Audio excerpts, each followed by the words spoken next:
it's going to be slower because you've dragged it out, almost time stretched it. There you go. So that's going around a lot slower now. You just change it around however you want.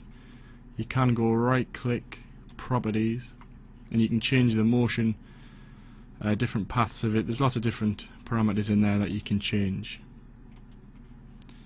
So, but at the minute I think we're quite happy with that, so it could be lined up a bit higher. So I'll just knock it up a bit. Preview it again. That looks better. Okay.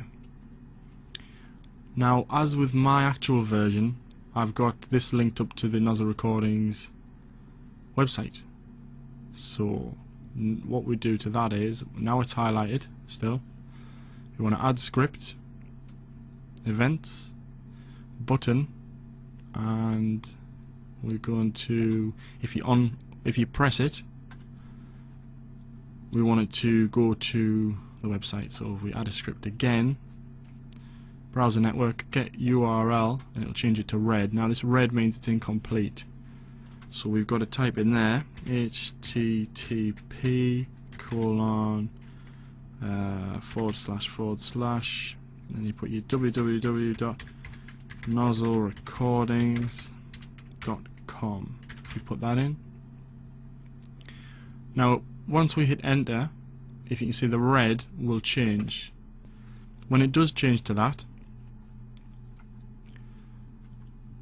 it means that your hyperlink should be successful. So if we go preview again this makes it all your workspace live. If we click that, it should open up the internet to the NozL Recordings website. There it is, NozL Recordings, and that's loading up there. I don't know why it's a bit slow, but it's loading up. So we'll stop the preview, and now we're going to add in, what else have I got in? Okay, we've got the live Skratch stream, so that's, you can do that the same way as our logo. Oh. You can do that as well. And what that is if I go across Lone Wolf, the text, it can set off a sound. So in this case,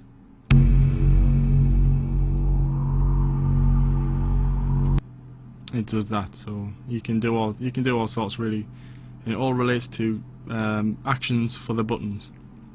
So whether you want to do roll over a button, or press the button, or release the button, drag on or drag off, yeah, you can link lots of different actions to the buttons. So we're going to add in some text. So you just click the text box here, click and drag, and that's come because that's the last one I had in. That's the last writing I've done. But if you want to change the text there, you can come up with this right hand side, highlight, and we'll just put normal Skratch stream. There you go, it changes.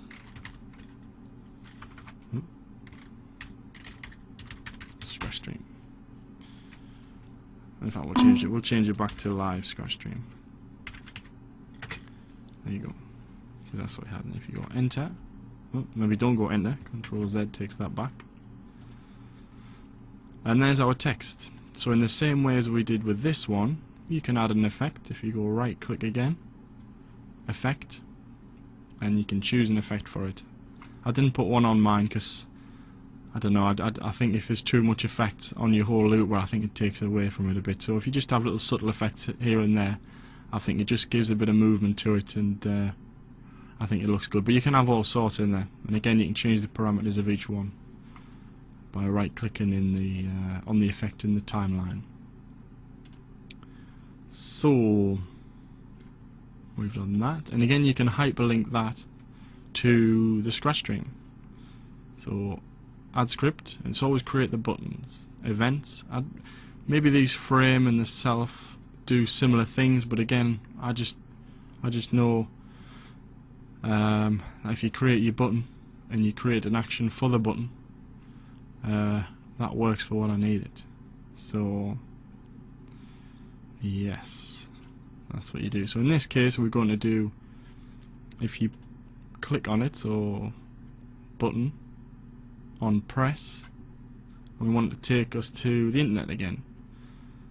So you would do, you've created your button on, or you created the action to your button, sorry, on press, and we want to now link the action to that press. So the next one, add script, browser network, get URL, which is what we did last time. It's in red, so you know that's not completed. Click in the URL there, and then this time we'll put HTTP. You got to put http://. If you don't have that in, it didn't seem to work for me last time, so I'd probably advise to keep that in. www.nozlrecordings.com/Skratch